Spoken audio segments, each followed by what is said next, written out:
요한계시록 16장에는 하나님의 진노의 7 대접에 대해서 기록하고 있습니다. 7 대접의 재앙은 15장 1절에 말하였던 것처럼 마지막 재앙입니다. 그래서 15장 1절에 보시면 또 하늘에 크고 이상한 다른 이적을 보매 7 천사가 7 재앙을 가졌으니 곧 마지막 재앙이라. 하나님의 진노가 이것으로 마치리로다.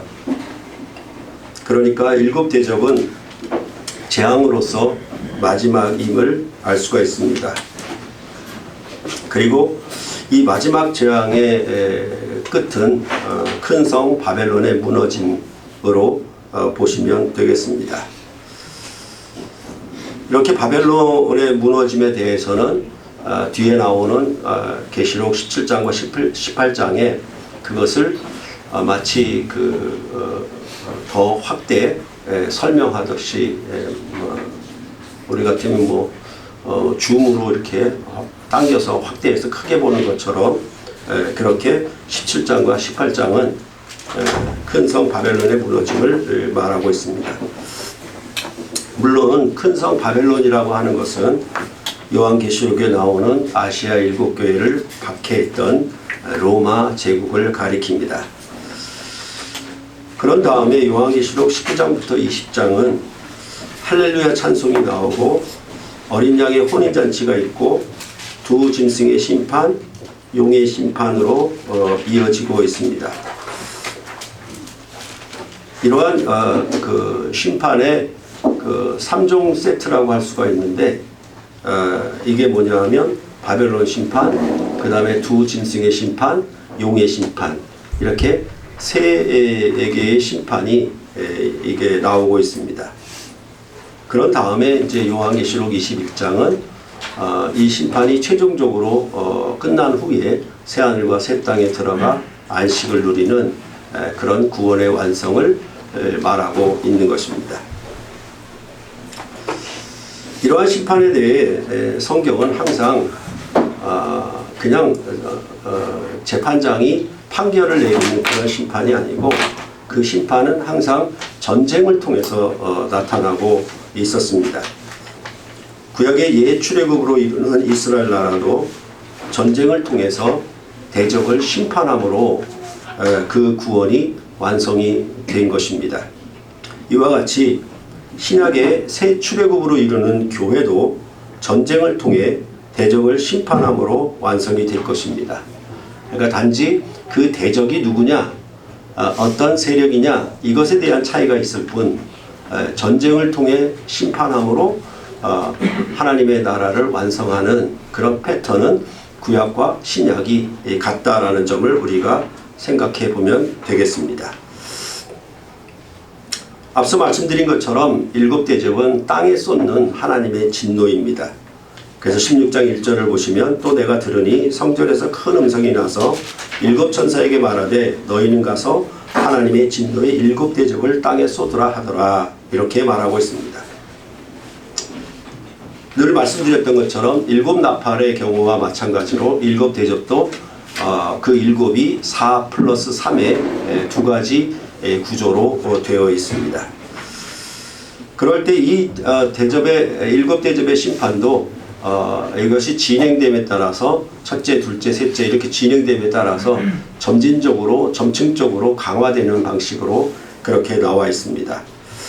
그렇게 볼 때 지난번에 말씀드렸던 처음 4개의 앞에 4개의 대접은 자연계에 대한 재앙을 말하고 있었고, 5번째 재앙은 이제 짐승의 왕좌에 대한 심판을 말을 하고 있고, 6째 대접은 최후의 결전을 위한 전쟁 준비를 하고 있는 모습을 말하고 있고, 마지막 7번째 대접은 큰 성 바벨론의 무너짐에 대해서 말을 하고 있습니다. 이 7 나팔과 7 대접을 기록하는 요한계시록의 말씀은 모두 출애굽 재앙을 모델로 한다라는 점도 여러분께 계속 말씀드리고 있습니다. 그러니까 그 출애굽 모형론이라는 자체가 성경을 해석하는 기본 툴이라는 사실을 여러분들 꼭 새겨놓으면 되겠습니다. 그렇게 되면 역사적 배경도 든든해지고 그 다음에 그것에 대한 언약의 성취를 말한다고 하는 그런 정경에 관한 입장에 있어서도 우리가 성경을 이해하고 해석하는 데 있어서 든든한 기반이 되기 때문에 이 출애굽 모형론은 그만큼 중요하다고 할 수가 있겠고, 이제 앞으로 해석되어지는 것도 거의가 다 모든 성경 각 권이 다 출애굽 모형으로 해석되는 것을 여러분들이 보실 수가 있을 것입니다. 여하튼 이 출애굽 재앙을 모델로 삼을 때에 그런 최종적인 결전에 대해서 출애굽에서도 말을 하고 있습니다. 그러니까 이스라엘 백성이 애굽의 노예로 사로잡혀 있을 때에 애굽의 박해를 받고 있었고, 그 이스라엘 백성이 부르짖자 여호와 하나님은 아브라함에게 하신 언약을 기억하셔서 이스라엘 백성을 애굽의 손으로부터 건져내는 그런 구원의 일을 행하셨는데, 그때에 나타난 그 뚜렷한 그 재앙이 바로 10가지 재앙이었습니다. 근데 이 10가지 재앙이 바로 왕을 완전히 굴복시키거나 항복시킨 것이 아니었습니다. 그러니까 어쩌면 이 10가지 재앙 중에 최종의 재앙이 유월절 재앙이었는데, 유월절 재앙을 통해서 애굽의 바로 왕은 이스라엘 백성을 내어놓게 되죠. 그러니까 이것이 승리이고 확실한 싸움의 결정적인 승리인 것 같은데, 실제로 그 출애굽 역사가 전개된 걸 보면 10가지 재앙으로만 끝나는 것이 아니었습니다. 왜냐하면 이제 이스라엘 백성이 유월절에 애굽에서 나와서 광야를 지나 이제 홍해에 이르는 그런 내용이 기록되어 있기 때문에 그렇습니다. 그렇게 볼 때 이스라엘 백성이 궁극적으로 애굽에서 나오게 된 결정적인 싸움의 승리는 바로 홍해의 바다에서의 싸움의 승리였습니다. 그러니까 10가지 재앙이 아니라 홍해 바다에서 승리가 결정적인 결전의 승리라는 것을 우리로 알게 하는 것이고, 홍해 바다에서 결전을 벌여서 애굽의 군대를 바다에 전부 수장시키면은 이제 더 이상 애굽은 이스라엘 백성을 사로잡으려 쫓아오거나 이스라엘 백성을 관할하거나 간섭하거나 통치하지 못하도록 완전히 애굽의 손으로부터 벗어난 것이 바로 홍해바다 사건이었습니다. 그러니까 이것이 결정적인 승리라고 할 수가 있겠죠. 이런 싸움을 통해서 결국은 이스라엘을 애굽으로부터 건져냈다, 이렇게 출애굽기는 말을 하고 있었던 것입니다. 그럴 때에도 그 최후의 결전은 그 애굽의 가장 강력한 군사력, 그러니까 철병거가 600대나 되는 그런 철병거가 다 동원이 되었고, 출애굽기 보면은 애굽의 모든 지휘관이 다 동원됐다라고 그렇게 말하고 있습니다. 그러니까 어떻게 보자면 요즘도 그런 모습은 많이 보이잖아요. 뭐 비질런트 스톰인가 무슨 연합작전을 하는 거 보면 이제는 항공기가 10대 정도 뜨는 게 아니라 수백 대가 떠버려요. 그렇죠? 그래서 동원된 군사력으로 서로를 압력을 가하고 그런 방식으로 대항을 하고 있죠. 저쪽에서 미사일 계속 쏘고 여기서는 비행기들이 엄청나게 쏘고 날아들고, 이렇게 총 싸움을 벌이는 내용들을 연상하시면은 바로 이 홍해바다의 결정적인 전투에서의 승리가 어떤 의미인가를 우리로 알게 하는 것입니다. 이렇게 볼 때 늘 말씀드렸던 것처럼 홍해바다에서의 승리는 그것으로 이스라엘 백성의 모든 애굽에서의 구원이 완결됐다라고 말을 할 수는 없죠. 왜냐하면 이제 광야를 지나 가나안 정복을 하여서 가나안 땅에 하나님 나라를 세우는 또 거기 나름의 최종적인 전투가 또 남아있죠. 그렇죠? 그러니까 그런 싸움의 전개를 여러분들이 출애굽 모델로 갖고 있으면 우리가 이 요한계시록에 나타난 이런 대접의 심판들을 통해서 하나님의 싸움이, 전쟁의 심판이 어떻게 전개될 것인가에 대하여 우리는 잘 알 수가 있게 되는 것입니다. 그래서 이런 최후 결전의 모습들은 일곱 인에서도 나오고 일곱 나팔에서도 나오고 일곱 대접에서도 나와요. 그리고 마지막 최종적인 전투에서도 역시 요한계시록에 나타난 20장의 전투에서도 역시 이 큰 전쟁에 대한 모습이 항상 나타나 있습니다. 그래서 그 여섯째인가 일곱째인 사이에 14만 4천의 군대의 모습을 우리가 볼 수가 있었고, 또한 여섯째 나팔에서도 보면은 마병대의 수가 2만만이라고 하는 그런 엄청난 군사력이 있다라는 사실을 우리에게 볼 수 있었고, 역시 오늘 여섯째 대접에서도 온 천하의 왕들이 큰 전쟁을 위하여 모이는, 그러니까 이것은 지금으로 말하면 연합국이죠. 그렇죠? 모든 나라들이 연합국을 형성해서 싸움을 벌이려고 대적하게 되는 큰 전쟁의 모습을 여기서 우리로 보게 하는 것입니다. 그래서 앞서 말씀드린 것처럼 오늘 그 일곱 대접에서의 큰 성 바벨론의 무너짐은 어떤 의미로 결정적인 승리가 되겠지만은, 이 결정적인 승리는 여기서 그치는 것이 아니라 요한계시록의 내용을 보면은 뒤에 용을 완전히 완전히 심판하는 그런 내용이 20장에 나오는 것을 비추어 보았을 때, 어찌 보면은 이 로마 제국이라고 하는 큰 성 바벨론의 무너짐은 마치 홍해 바다에서 애굽의 군대를 몰살시킨 승리가 가나안 정복의 마지막 완성의 승리를 이루는 예표가 되고 그것과 연결되는 새로운 시작이 되었던 것처럼, 바벨론의 무너짐은 최종적인 마지막 종말론의 완성을 위한 그 전투의 싸움에 연결되어 있다라는 생각을 여러분들이 하셔야 되는 것입니다. 그렇기 때문에 지금 바벨론에 대한 심판, 그 다음에 두 짐승에 대한 심판, 용에 대한 심판이 이렇게 서로 연결되어 있는 것이죠. 이렇게 보면은 여러분들이 이 성경의 종말론에 나타난 심판이 어떤 방식으로 전개된다라는 사실에 대하여 우리는 확실히 알 수가 있는 것입니다.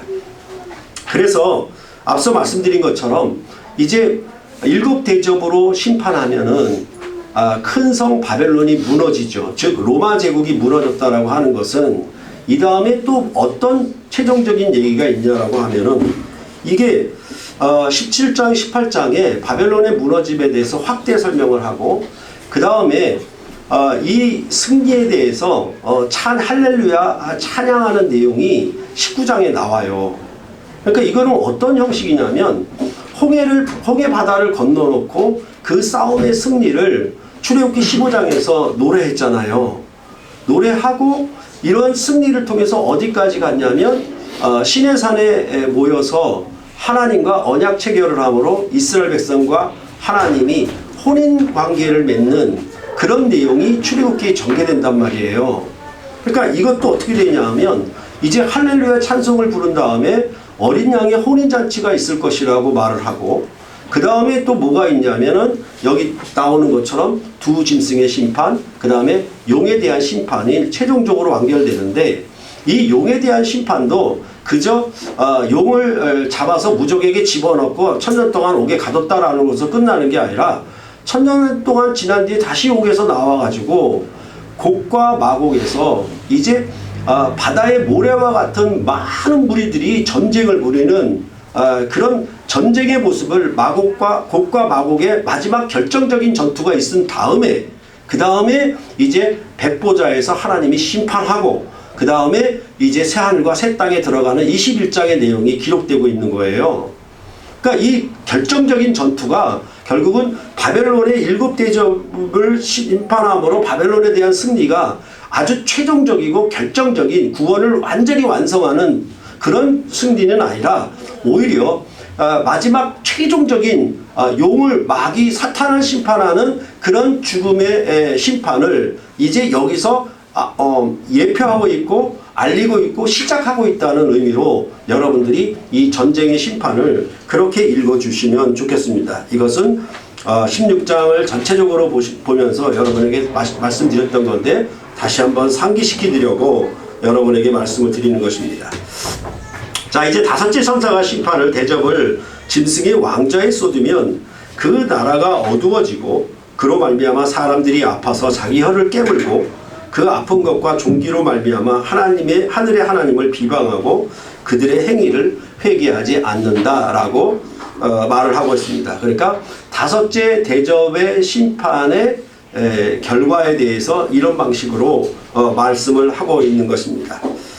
그런데 이것은 완전한 파멸이 아니고, 그러니까 다섯째 심판으로 짐승의 왕좌에다 쏟아부으면은 완전한 결말이 아니고 뭐냐하면 하나님을 비방하는 결과가 따라 나오잖아요. 그러니까 이 자체가 완전한 심판이 될 수가 없죠. 그렇게 말을 하는데 다섯째 대접을 쏟으니까 그 나라가 어두워졌다라고 말을 하는 거예요. 그 나라가 어두워짐은 죽음의 권세가 그늘처럼 드리워 있다라고 하는 것이죠. 그렇죠? 항상 빛과 어두움 이렇게 되었을 때 빛은 하나님의 나라의 의미를 갖고 있고 어둠은 사탄의 왕국을 의미하고 있으니까 어두워졌다라고 하는 것은 사망의 그늘에 앉은 것처럼 그렇게 어둠에 거하는 흑암에 거하는 백성으로 되어 있다라고 그렇게 말을 하고, 그 어두워짐의 결과가 뭐냐 하면 여기 말하는 것처럼 아픈 것과 종기로 나타난다라고 말씀을 하고 있는 것입니다.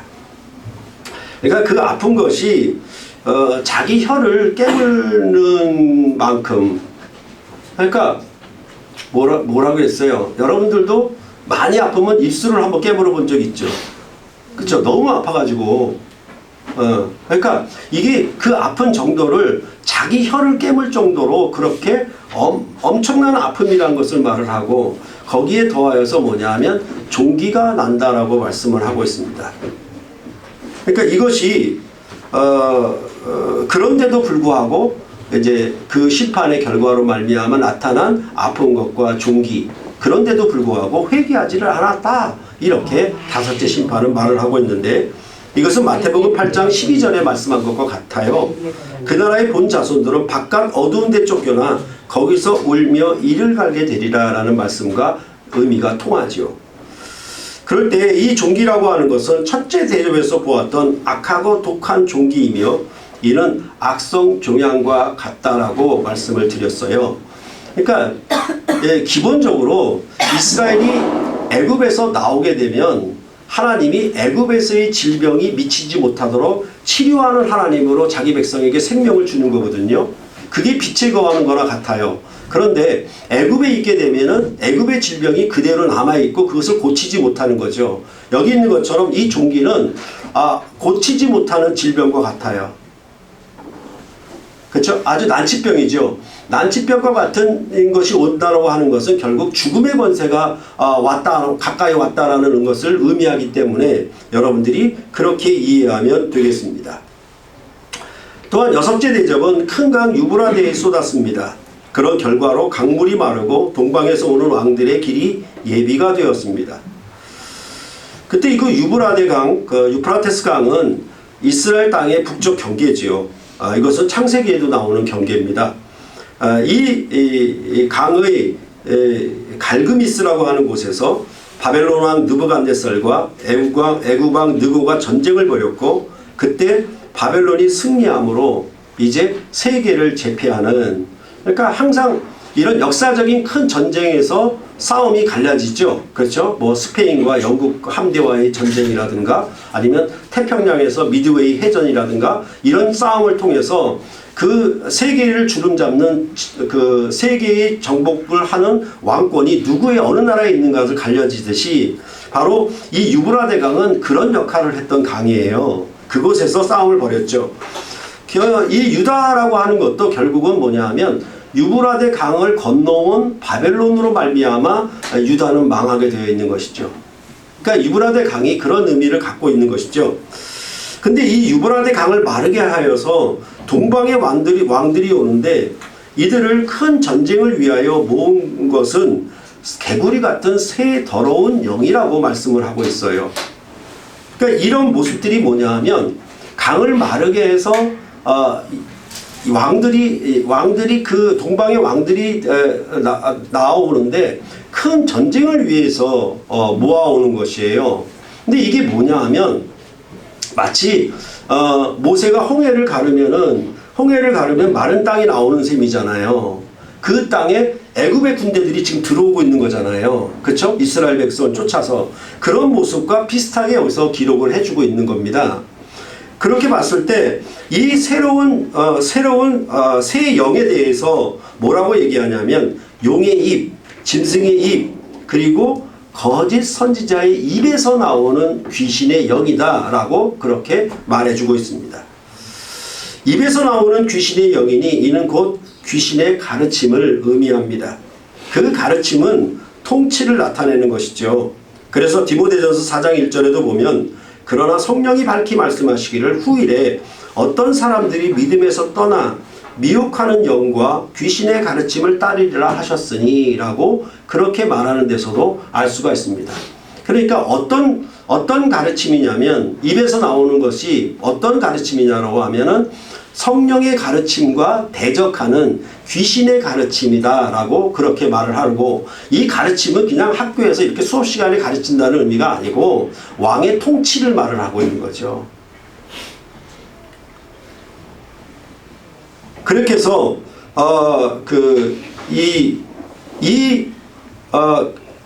귀신의 입 이렇게 새 더러운 영으로 기적을 행하여서 온 천하의 왕들을 모아서 큰 전쟁을 위해서 이제 모여 있는 것, 그것을 지금 6번째 대접에서 말을 하고 있는 것입니다. 그러니까 여기 나오는 세 영의 조합도 세트잖아요. 이 세 가지 세트를 항상 성경은 좋아하죠. 좋아하는데 거기서도 출애굽 재앙을 할 때도 보면은 세 가지 세트가 나오죠. 뭐냐면 애굽의 요술사들, 그 다음에 애굽 바로왕의 신하들, 그 다음에 애굽 바로왕, 이렇게 세 가지 세트가 나오죠. 그래서 이것을 차차 하나씩 정복하는 것이 열재앙으로 진전되면서 나타나는 것이고, 그렇게 열재앙 때는 우리가 보았던 것입니다. 그러니까 이것에 대해서 이 더러운 귀신의 입에서 나오는 가르침을 분쇄하고 이것을 무찌르는 자는 뭐냐 하면 이제 19장에 가게 되면은 백마탄 자의 입에서 나오는 검이라고 말씀하고 있고, 그 검은 곧 하나님의 말씀이다, 이렇게 말씀을 하고 있는 것입니다. 그렇게 볼 때 세상 나라는 여러분께 마가복음을 하면서도 말씀드렸지만은 항상 그 나라의 정책이 무엇이냐, 그 정책을 가지고 통치를 하는데 그 정책이 무엇이냐에 따라서 나라의 운명이 좌우가 되는 것이죠. 그렇죠? 그래서 공산주의 정책을 가질 것이냐, 민주주의 정책을 가질 것이냐에 따라서 완전히 달라지잖아요. 그런 의미로 여러분들이 보시게 되면 여기에 개구리 같은 세 가지 더러운 영의 가르침, 그 가르침이 통해서 이적을 행하고 그 이적으로 온 천하의 왕들을 모아서 이제 싸우려고, 진영의 전쟁을 벌이려고 그 전쟁터에 모인 것을 지금 6번째 대접은 말을 하고 있는 것입니다. 그때 그 모인 곳을 16절에 보면은 히브리어로 아마겟돈 이렇게 말을 하고 있습니다.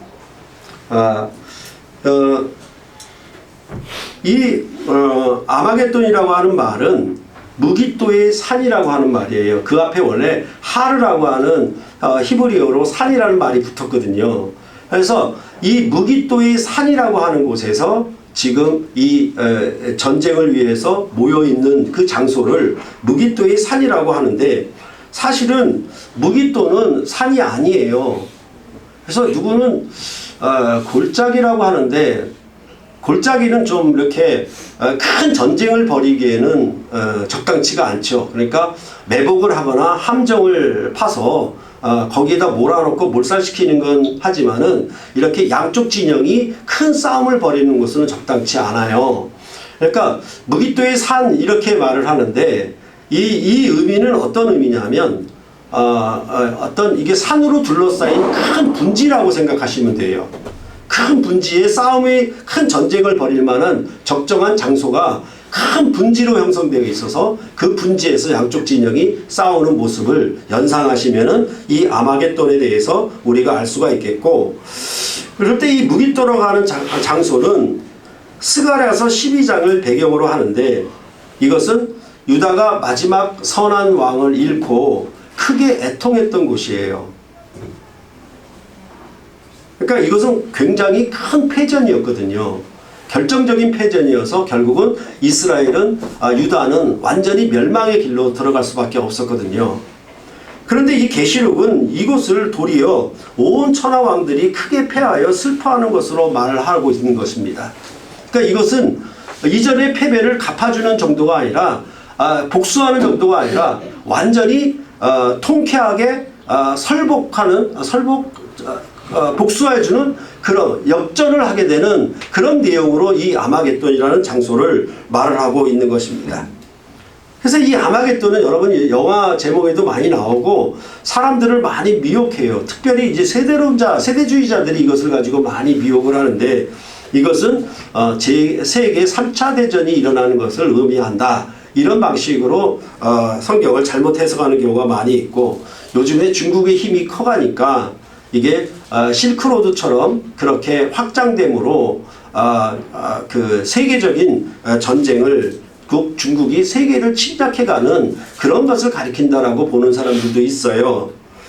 심지어 이제 그 당시 이 요한계시록이 쓰여질 당시에 보면 로마 제국 옆에 지금으로 말하면 터키보다 더 동방이죠. 거기에 파르티아 제국이 있었는데 이 제국과의 싸움을 의미한다라고 보는 해석도 있었습니다.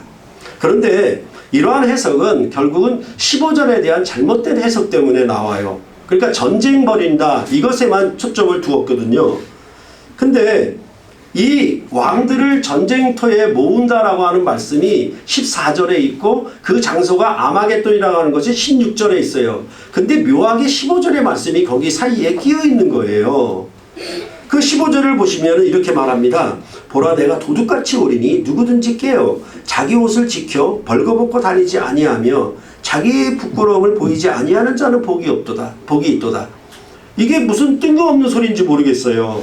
그렇죠? 그러니까 세 가지 더러운 영이 온 천하의 왕들을 지적을 행함으로 꿰어서 그들을 큰 전쟁을 위하여 모았다. 그리고 그 장소는 히브리어로 아마겟돈이라고 하는 장소다. 이렇게 말을 했는데 가운데 이게 있는 거예요.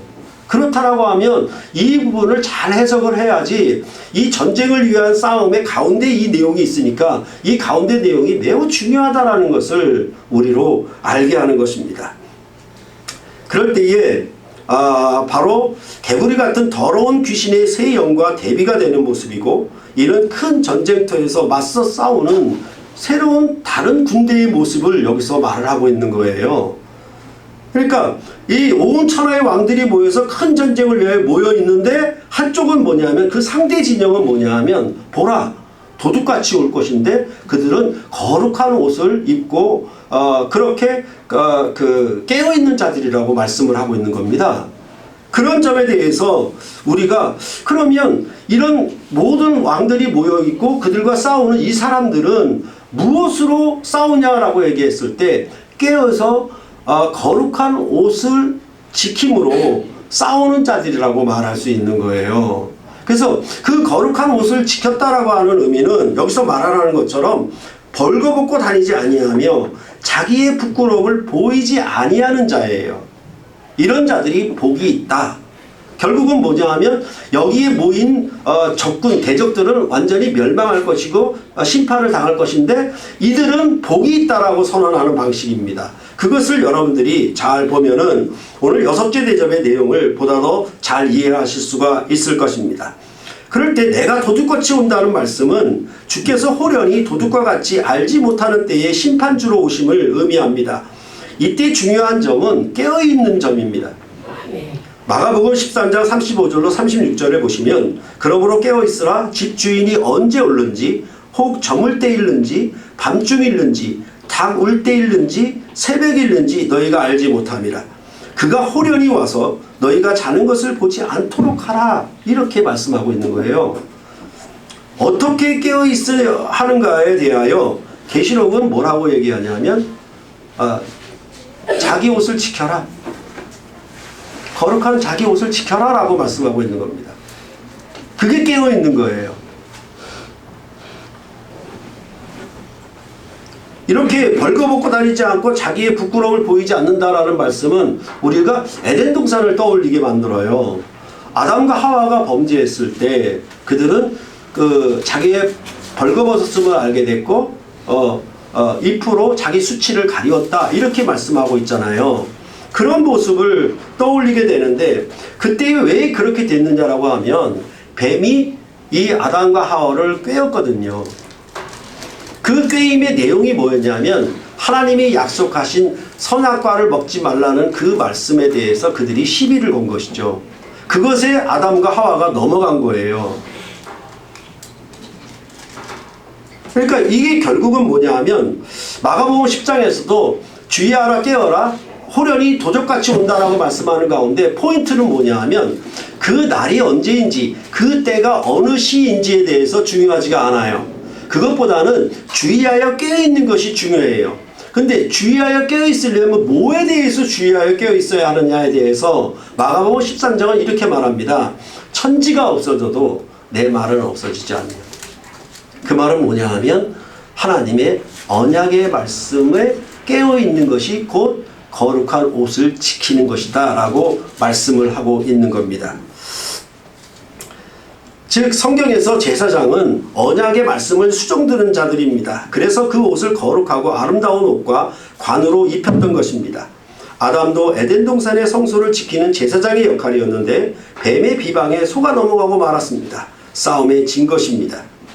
환란이 극심하게 일어나면 일어날수록 하나님을 비방하는 말에 속아 넘어가며 회개하지 않는 자들의 말에 또한 속아 넘어가게 되어 있는 것입니다.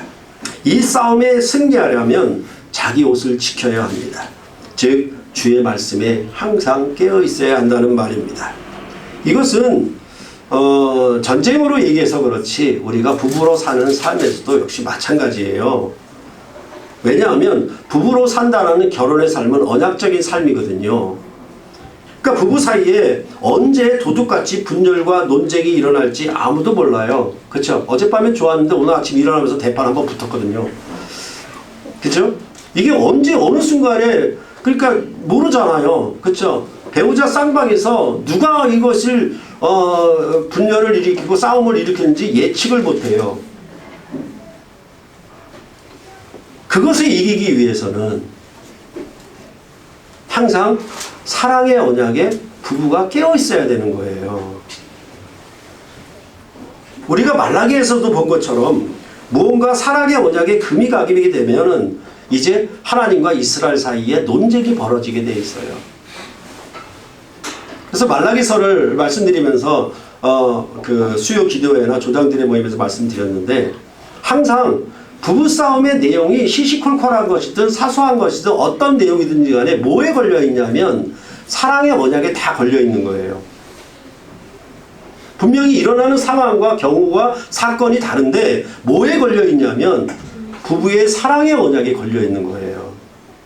그러면 이런 문제와 사건이 어떤 다툼이 벌어질 때 뭐에 깨어있어야 되냐면 그 자체의 문제나 사건에 대해서 시시비비를 가리켜 서로 옳다 하기 이전에 무엇을 생각해야 되냐면 둘 다 사랑의 언약에 깨어 있어야 되는 거예요. 그게 부부가 승리하는 비결이죠.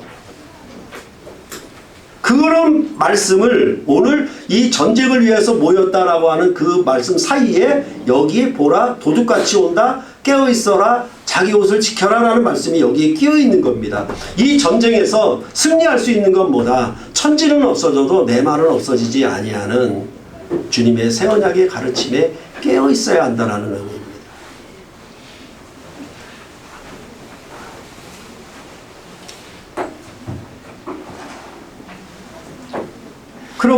그러므로 옆집의 어떤 삶이나 옆집이 어떻게 향하는 것에 대해서 그것을 비교해서 속지 마세요. 옆집 남편은 이렇고 옆집 아내는 이렇고 이런 방식으로 꿰이는 것에 대하여 속지 마세요.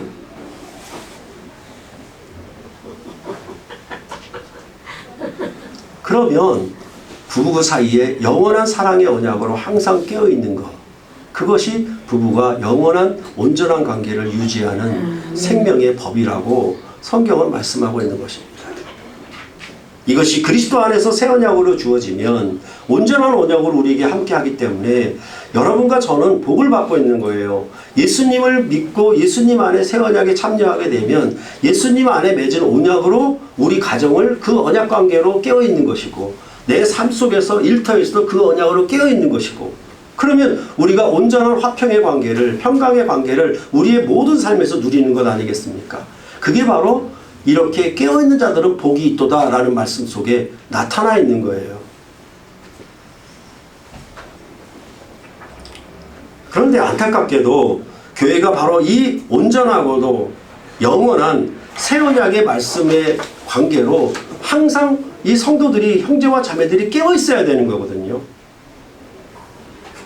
그런데 누가 뭐라 하고 누가 조그만 비방을 하게 되면 거기에 금방 속아 넘어가요.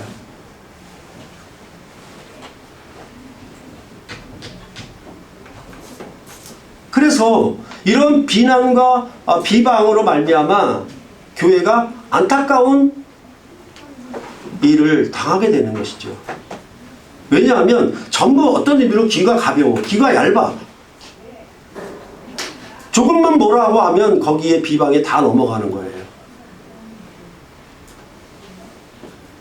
그래서 그 결과가 아주 비참해서 세상 사람들의 발에 마치 소금을 밖에 버리고 사람들의 발에 발 피우는 것처럼 아주 비천한 그런 비참함을 겪게 된다라고 성경은 말을 하고 있는 것입니다. 그럴 때 일곱 대접은 공중에 쏟습니다. 그러하니까 큰 음성이 성전에서 보좌로부터 나서 되었다라고 말을 합니다. 이는 완결을 의미합니다. 번개와 음성들과 우레소리가 있는 것은 신의 산에 하나님의 임재를 나타내는 방식입니다. 곧 성전의 보좌로부터 하나님의 큰 음성이 나고 또한 큰 지진이 있었습니다. 이 큰 지진을 얼마나 큰지 사람이 땅에 있어 온 이래로 이같이 큰 지진이 없었다고 말을 합니다. 그러니까 일곱 대접 자체가 땅에 쏟는 하나님의 진노거든요. 그러면 이 땅을 괴멸시킬 수 있는 것은 뭐냐면 큰 지진이에요. 구약의 나라는 땅에 세워진 나라고 땅의 생명과 평안을 추구하는 나라인데 완전히 땅이 지진이 나므로 완전히 이 땅의 생명과 안식을 얻을 수가 없게 만드는 심판이 바로 이 일곱 대접의 심판이라고 말을 하고 있는 것입니다. 그래서 이 일곱 대접은 땅에 쏟아부은 것이니 큰 지진이 나서 큰 성과 만국의 성들이 갈라지며 무너집니다. 대표적으로 큰 성 바벨론이 무너진 것입니다. 하나님 앞에 맹렬한 진도의 포도주 잔을 받으니 각 섬도 없어지고 산악도 간되었습니다. 온 땅이 다 멸망을 당한다라고 말을 하고 있습니다. 거기에 더하여 큰 우박이 곧 무게가 한 달란트라고 하면 약 34kg거든요. 그런 우박 보신 적 있어요? 이런 우박이 하늘로부터 사람들에게 내린다라고 말씀하고 있습니다. 그러니까 땅에 큰 지진이 나고 그 위에 사는 사람들에게 우박으로 심판하는 내용이 여기 일곱 대접의 심판에 나와 있는 것입니다. 이 우박의 재앙 때문에 사람들은 하나님을 비방해요. 회개하지 않아요. 그 비방은 바로 이 재앙이 심히 크다라고 말을 해요. 아주 전무후무한 그런 재앙이라고 말을 해요. 이것은 마치 출애굽 때의 10번째 재앙, 6월절 재앙이 전무후무한 그런 엄청난 재앙이었던 것과 같은 의미로 여기서 말을 하고 있습니다. 그러면서 이런 재앙을 당해도 사람들이 얼마나 완악한지 절대로 회개하지 않습니다. 이것은 여러분들과 제가 지금 아주 눈으로 똑똑히 보고 있는 겁니다. 엄청난 참사가 일어났음에도 당국자들은 전혀 사과할 기미를 보이지 않는 현실을 여러분과 저는 보고 있는 것입니다. 그저 누구에게 책임을 전가할 것인가를 찾으며 비방할 거리를 찾는데 혈안이 되어 있는 모습이죠. 이게 사람의 완악함이거든요. 자기 자신은 언제나 문제가 없는 의로운 자로 여기는 교만함이 거기에 가득 있는 것입니다. 사람이란 게 그래요. 그러니까 이렇게 하나님을 섬기지 않고 우상 숭배를 하며 비방과 박해가 심할수록 거룩한 옷을 입은 주님의 백성들은 하나님의 사랑을 입은 거룩한 자로서 긍휼과 자비와 겸손과 온유와 오래 참음을 옷 입어요. 비방으로 옷 입는 것이 아니라 오히려 여기 말하는 것처럼 긍휼과 자비와 겸손과 온유와 오래 참음을 옷 입어요. 그러면서 누가 누구에게 불만이 있거든 서로 용납하여 피차 용서하는 교회 공동체를 지어요. 그러니까 이렇게 큰 환란이 일어나고 박해가 일어나고 질병이 권세가 덮칠 때 사람들은 항상 비방거리를 찾게 돼 있거든요. 뭔가 그에게 몰아세울 만한 것들을 만들어내게 돼 있거든요. 그런데 상대적으로 뭐냐 하면 이 거룩한 옷을 지키는 자들은 어떻게 나타나냐면 누구와 누구에게 불만이 있거든 그것을 용서하는 용서의 집으로 나타난다는 거예요. 그러니까 이것이 두 가지 큰 세력으로 싸움을 벌이고 있는 거죠.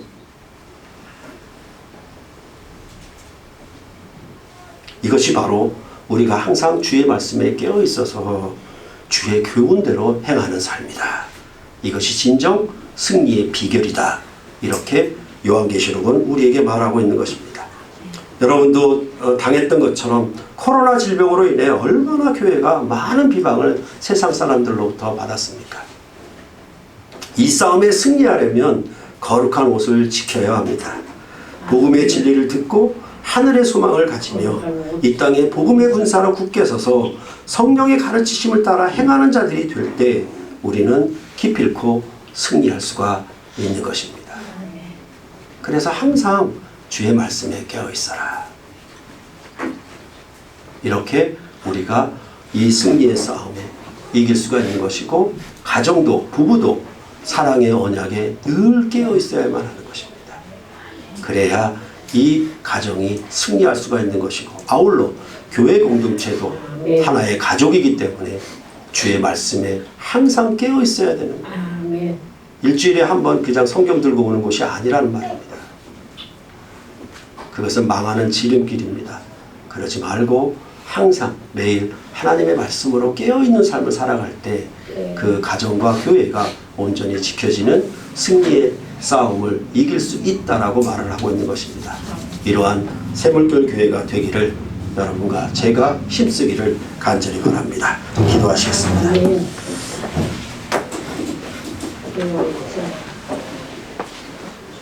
하나님 아버지, 마지막이 가까우면 가까울수록 주의 재련이 임박할수록 악한 세력은 극도로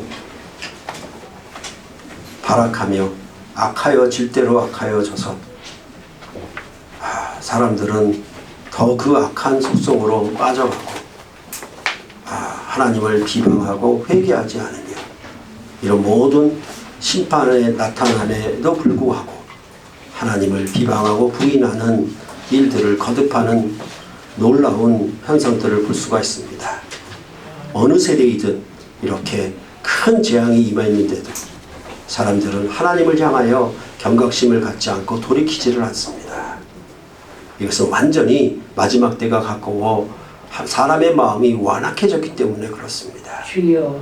이러한 때일수록 주의 군사들 하나님의 교회는 주의 말씀의 가르침을 따라서 예수님을 적대하고 십자가에 못 박으라고 외치고 침을 뱉고 조롱하며 채찍질하였던 무리들을 향하여 침묵하시면서 그들을 용서하셨던 우리 왕께서 우리 왕이 이 새로운 날을 일으키시고 우리를 그 나라에 불러서 우리도 이전에 악한 자처럼 불의하게 남을 비방하고 조롱하고 비웃기를 거듭하였던 어리석은 삶에서 건져내시고 이제 우리는 새 사람을 입어 거룩한 옷을 지키는 존귀한 사람으로 서 있게 하여 주셔서 이제는 벌거벗고 다니지 아니하며 부끄러움을 당하지 아니하는 주의 말씀에 선 주님의 놀라운 일꾼들로 세워주셨사오니 감사를 드립니다. 새물결 교회가 마지막이 다가오면 다가올수록 천지는 없어져도 주의 말에 깨어있는 자들이 되게 하여 주시옵소서. 이것이 생명이고 이것이 승리의 비결임을 알게 하여 주시옵소서. 그저 교회를 많이 출석한다고 교회의 친후관계가 좋다고 종교생활이 우월하다고 자기 구원이 보장되는 것이 아니라 하나님의 사랑의 언약에 굳게 매여 있는 것입니다. 이것이 우리의 삶이고 우리의 생명이오니 새물결교회가 항상 마지막이 임박하면 도둑같이 오는 주의 호련히 나타남을 알고 있을진데 그것을 대비하는 삶은 항상 주의 말씀에 굳게 깨어있는 것입니다. 언제 어디서든지 하나님의 뜻을 알고 하나님의 뜻 가운데 굳게 서 있어 신령한 판단으로 살아가는 새물결교회 성도들이 되게 하여 주셔서 주의 복음을 들었으면 가정이 영원한 평강을 누려야 마땅한 것이고 교회도 영원한 평강을 이루어야 하므로 절대로 이 교회를 파괴하고 분리시킬 수 있는 비방과 수군거림이 없는 존귀한 언약 공동체를 만들어갈 수 있도록 새물결교회에게 하나님이 성령 안에서 그 가르침으로 말미암아 지혜와 총명을 선물하셔서 우리 모두가 다 주의 말씀에 깨어있는 존귀한 교회로 서게 하여 주시옵소서. 아멘. 예수님의 이름으로 기도했습니다. 아멘. 주의 말씀에 응답해서 350장으로 찬송하시겠습니다.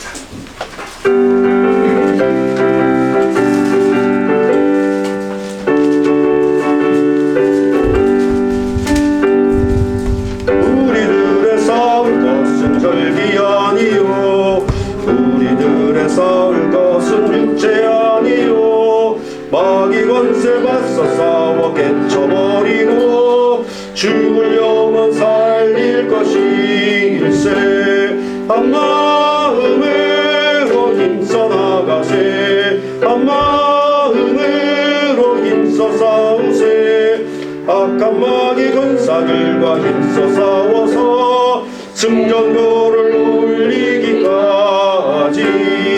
우리들의 힘은 가부세가 아니요 우리들의 가진 것은 강철 아니요 하나님께 받아가진 평화의 복음 거룩하신 말씀이로다 한 마음으로 힘써 나가세 한 마음으로 힘써 싸우세 악한 마귀 군사들과 힘써 싸워서 승전고를 울리기까지 악한 마귀 죄 아무리 강할지라도 우리들의 대장 예수 앞서가시니 주저 말고 용감하게 힘써 싸우세 최후 승리 얻을 때까지 한 마음으로 힘써 나가세 한 마음으로 힘써 싸우세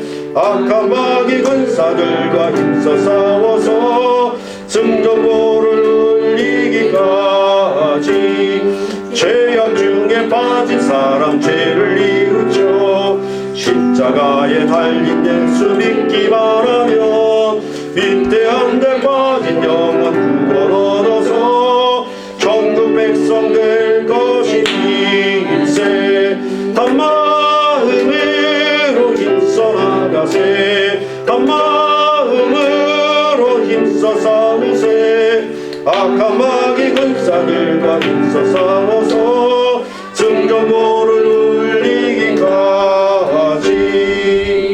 아멘.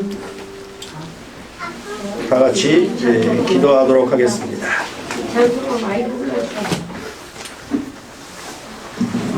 다윗과 아브라함의 후손으로 나신 예수 그리스도를 죽은 자 가운데서 살리시고 하늘과 땅의 모든 권세를 그에게 주신 하나님 아버지와 아들과 성령의 이름으로 저희를 세례시키셔서 천국 백성이 되게 하시고 이 언약을 아버지의 나라에서 새 것으로 마시도록까지 누리게 하심을 감사합니다.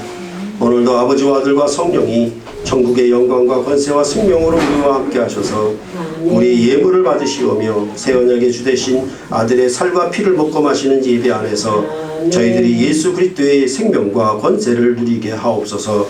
우리 주 예수 그리스도의 이름으로 기원하옵나이다. 아멘. 좌우에 형제자매들과 함께 문안 인사를 나누도록 하겠습니다. 감사합니다. 감사합니다. 감사합니다. 교회 소식을 말씀드리겠습니다. 오늘 예배 후에 집사회로 모이겠습니다. 저희 지도 교수님이 제 박사 논문으로 당신 강의 시간에 특강을 좀 해달라고 요청이 와서 내일 백석대 전문 기독대학원 학생들을 대상으로 강의하기로 했습니다. 좋은 시간이 될 수 있도록 여러분이 기도해 주시면 고맙겠습니다. 건축을 위한 금주의 기도 제목은 임시 처소에서 예배하며 소홀함이 없도록 하고 더욱 기도에 깨어있기를 기도해 주시면 고맙겠습니다. 계속 전체 교인 신방을 하고 있습니다. 그렇게 하고요. 다음 주는 골로새서로 주일 오후에 조교 교제를 하도록 하겠고 11월 20일을 추수감사 주일로 지키는데 지금 국민 애도 기간이 어제로 끝났죠. 그래도 우리가 좀 고려는 해야 될 것 같아서 집사님들과 좀 상의를 한 다음에 올해 추수감사 주일을 어떻게 지낼 것인가에 대하여 말씀을 나중에 드리도록 하겠습니다. 김수진 양이 천안 고향 방문으로 오늘 예배에 참석하지 못한다고 연락이 왔습니다. 뭐 한다고? 다 같이 봉헌송 하시면서 헌금과 선물로 하나님 앞에 봉헌하도록 하겠습니다.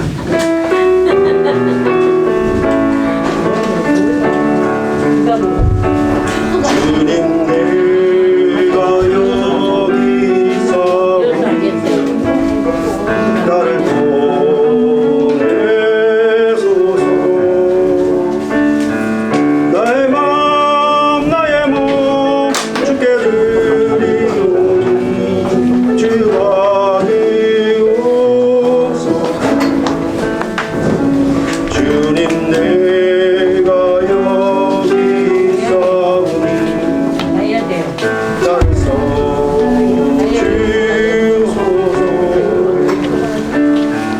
가진 것 모두 다 주께 드리오니 주가 주님 내 성금도 다 하고.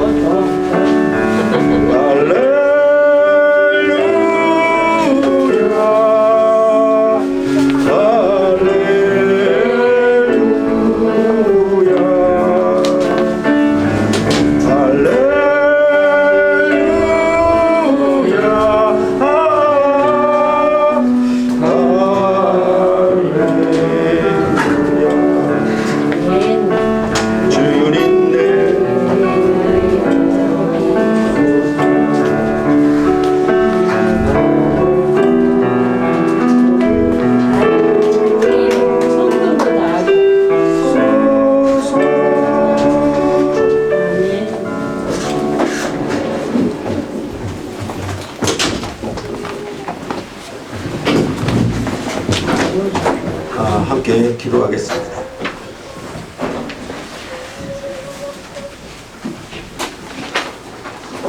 하나님의 아들 예수 그리스도께서 육체를 입으시고 이 땅에 오셔서 사람의 아들로 고난과 죽임을 당하시고 자기 몸을 하나님 앞에 죄인을 위하여 봉헌함으로 죄와 사망에 거하여 이방인으로 살던 저희들에게 하나님의 용서와 긍휼이 나타나게 하시고 이제 하늘에 속한 천국 백성으로 불러주실 뿐만 아니라 마지막 때를 봉사하는 왕같은 제사장들로 세워주셔서 누가 말하려면 하나님의 말씀을 하는 것 같이 하고 누가 일하려면 하나님이 힘주시는 공급하시는 힘으로 하는 것처럼 살아서 아멘. 우리로 하나님의 영광을 나타내고 증거하는 복된 새로운 사람으로 지어주셨사오니 참으로 감사를 드립니다. 그저 사람의 영광과 자랑과 성공을 목표로 한 인생이 아니오라. 우리 주 예수 그리스도 안에서 우리를 사랑하신 아버지의 사랑을 힘입어 우리도 그리스도 예수 안에 주신 성령으로 말미암아 형제자매를 사랑하는 놀라운 새로운 존재가 되게 하여 주셔서 아멘. 이전에 사랑할 수 없고 아낄 수 없었고 돌아볼 수 없었던 아멘. 이 형제와 자매들을 한 마음과 한 뜻으로 섬겨 사랑할 수 있도록 우리에게 새 마음을 주셨사오니 참으로 감사를 드립니다. 아멘. 주 예수 그리스도 안에서 우리를 복주셔서 하나님 아버지를 대신하여 하나님의 백성들을 먹이고 살리고 영원한 생명에 이끌 수 있는 존귀한 일꾼으로 그런 직분으로 우리를 세워주셨사오매 우리가 일하여 수고한 것을 통하여 그저 도둑질하지 아니하는 것으로 그치는 것이 아니라 가난한 자를 구제하고 연약하고 부족한 형제자매를 구제하기 위하여 힘써 일하는 존귀한 새 언약의 백성으로 세워주셨사오매 오늘도 저들이 수고한 것을 따라서 하나님 앞에 내어놓음으로 하나님의 백성들을 먹이고 기르고 키울 수 있도록 인도하여 주셨사오니 참으로 감사를 드립니다. 우리가 세상의 것으로는 육신의 생명을 건강하게 할 뿐이오나 우리가 드리는 예물 안에서는 하나님이 죄인을 살리고 죽음에서 생명으로 이끄는 놀라운 새 생명의 능력의 권세로 함께하는 것을 믿사오니 아버지여 이 일에 자원하여서 슬기로운 백성으로 온 마음과 뜻을 주님이 자신을 하나님 앞에 헌신하여 드리신 것처럼 이 예물에 자신을 실어서 온 마음과 뜻을 다해 하나님 앞에 헌신하는 새물결 교회의 예물을 보시고 아버지여 이것을 30배, 60배, 100배의 결실을 거둘 수 있도록 많은 것을 수확할 수 있도록 하나님께서 복 주시기를 간절히 소원합니다. 그래야 해서 우리가 일하는 것보다 우리가 얻은 수확보다 하나님이 함께 하심으로 더 큰, 더 많은 열매를 거둘 수 있도록 주께서 복 주시옵시고 우리가 하나님의 마음으로 형제와 자매들을 천하만민을 섬기고 사랑할 수 있도록 그저 내 가족, 내 혈육만 섬기는 것이 아니오라 그리스도 안에서 한 형제 되고 한 자매 된 이 놀라운 하늘 가족을 섬기는 일에 마음과 뜻을 다하여 우리의 내미는 손이 부끄럽지 않게 하시고 우리가 드리는 헌신이 하나님 앞에 정말로 영광스러울 수 있도록 저들의 마음을 복주셔서 형제를 돕고 형제를 세우고 형제를 구제하는 이 값지고 영광스러운 일에 참으로 슬기로운 백성으로 마음에 힘껏 자원함으로 하나님 앞에 드리는 저희들 되게 하여 주시옵소서. 그래서 진정 이 일로 말미암아 저들이 하나님의 구원 사역에 참여케 하여 주시옵시고 만민이 하나님 아버지께로 돌아와 하나님 아버지께 경배하기를 바라는 하나님 아버지의 뜻을 이루는 존귀한 일에 저들이 나타나고 섬기게 하여 주시기를 간절히 원하옵나이다.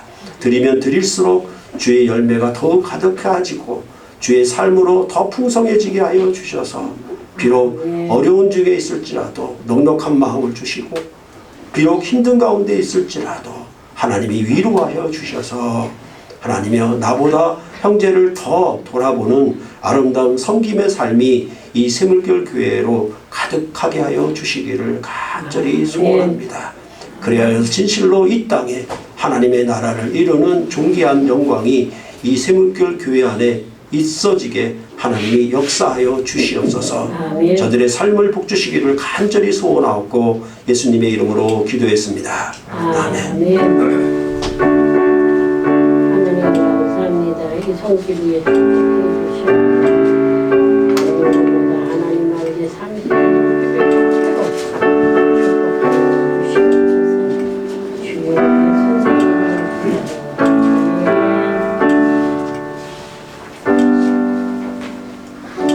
드리신 봉헌을 따라서 헌신 찬송 356장으로 찬양 드리시겠습니다.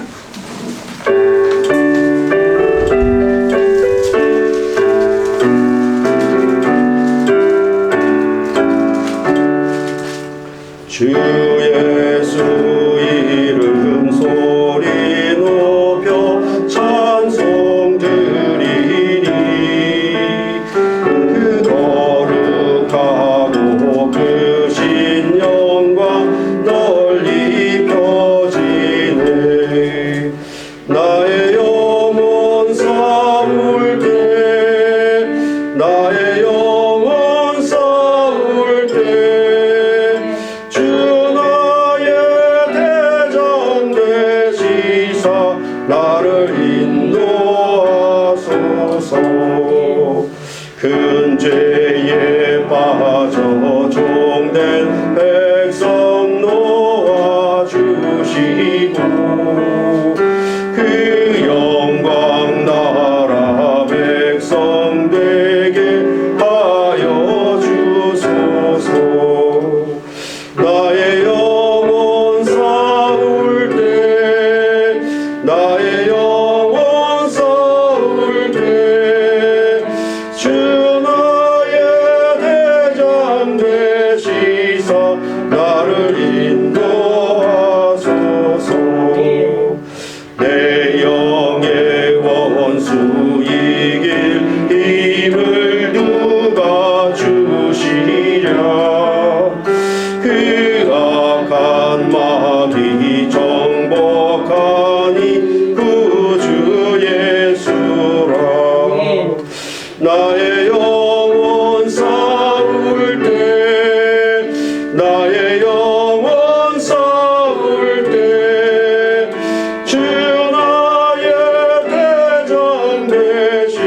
주사 나를 인도하소서.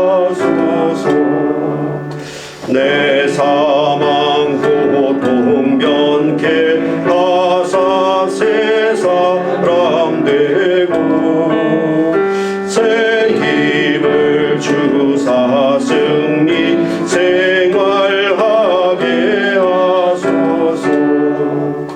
나의 영혼 싸울 때 나의 영혼 싸울 때 주 나의 대장 되시사 나를 인도하소서.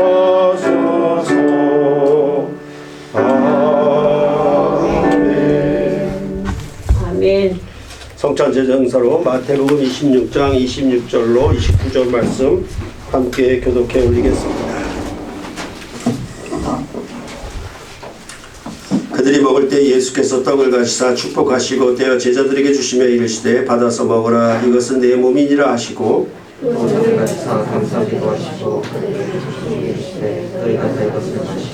이것은 죄 사함을 얻게 하려고 많은 사람을 위하여 흘리는 바 나의 피 곧 언약의 피니라.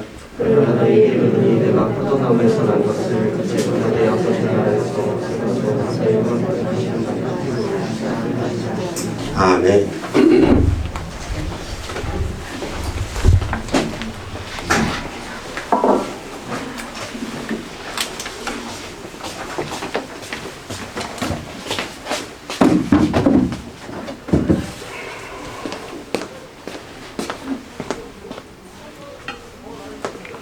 하나님의 아들 예수께서 자신의 살을 생명의 양식으로 주셨습니다.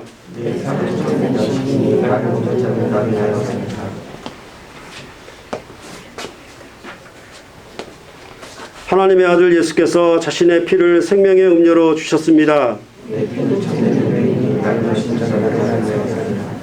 사랑하는 형제자매 여러분, 우리가 주님의 한 생명을 먹고 마시니 주님 안에 한 몸으로 서로 사랑하며 함께 사십시다.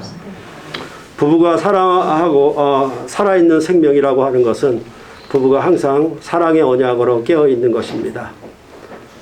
그 언약으로 우리가 주님을 사랑하고 하나님을 사랑함은 하나님의 말씀을 가까이 하고 하나님의 말씀을 읽고 거기서 하나님께 사랑의 고백을 함으로 우리가 살아있는 것입니다. 이 구원의 생명으로 여러분들이 투철하게 깨어있어서 이 악하고 이 마지막 때가 임박한 때에 더더욱 하나님을 비방하는 세력이 악하여지면 악하여질수록 여러분은 더욱 굳게 서서 진리의 말씀 안에서 하나님의 사랑의 고백이 더욱 강화되는 놀라운 복음의 군사들로 서게 되기를 간절히 소원합니다. 아멘.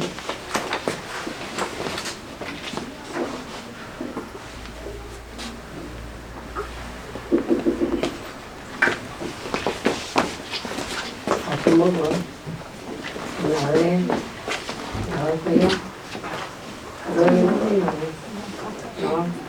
아니, 갖다 먹으면 갖다 줘요.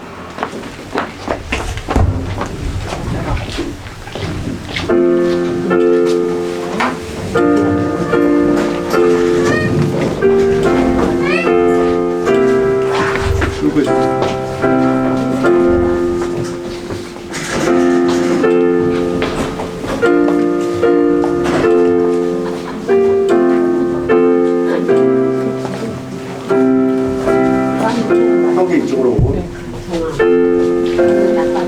이렇게서 이쪽에서 거의 쭉 서세요.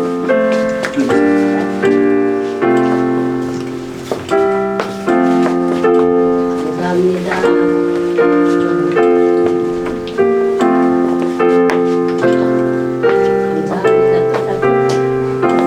감사합니다.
성령찬송 1장으로 찬양되시겠습니다.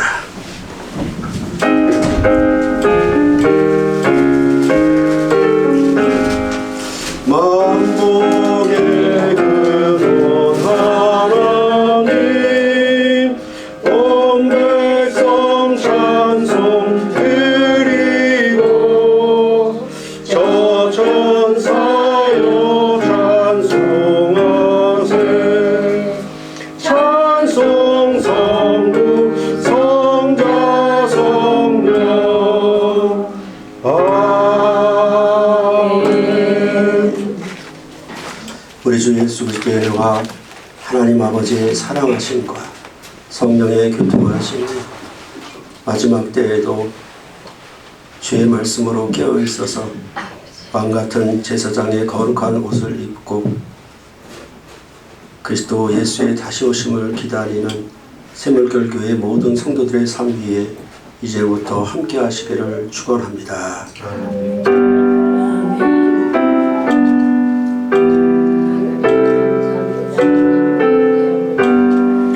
마라나타 기원으로 함께 하시겠습니다. 하나님 아들의 복음의 증인으로 사십시오. 주 예수께서 속히 오십니다. 주 예수여 오시옵소서. 파송의 노래로 함께 하시겠습니다.